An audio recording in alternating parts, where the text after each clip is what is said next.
রাজধানীর আগারগাঁওয়ে এনবিআর ভবনের সামনে আছেন সহকর্মী এম এস আরফিন। সরাসরি যাচ্ছি তার কাছে।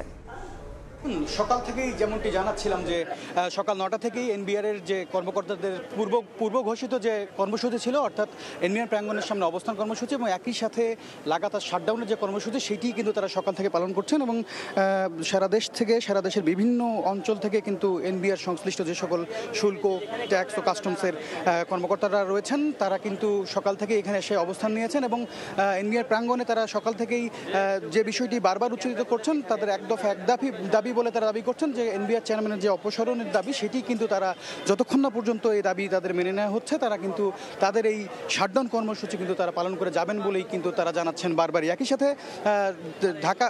সাথে রোড মার্চ টু যে এনবিআর প্রাঙ্গণে সকলের অবস্থান, সেই অবস্থান নিয়েই কিন্তু তারা তাদের জোর দাবি বারবারই ব্যক্ত করছেন।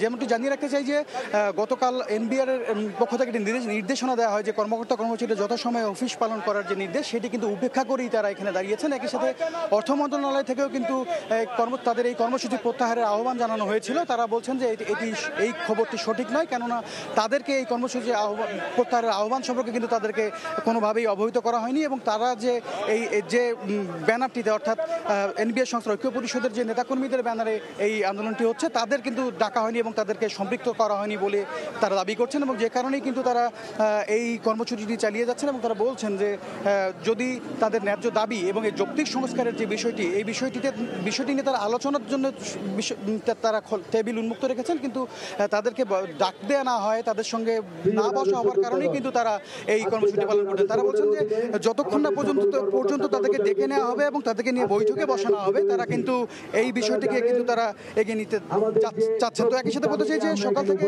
এনবিআর এর যে কার্যক্রম সেই কার্যক্রম কার্যত স্থবির রয়েছে এবং বিপুল সংখ্যক আইনশৃঙ্খলা রক্ষা বাহিনী এখানে অবস্থান করছেন যেন কোনো ধরনের অনাকাঙ্ক্ষিত বিষয় যেন এখানে না ঘটে। তো এনবিআর প্রাঙ্গণ থেকে এই মুহূর্তে কর্মকর্তাদের আন্দোলন নিয়ে এই ছিল আমার কাছে সবশেষ খবর।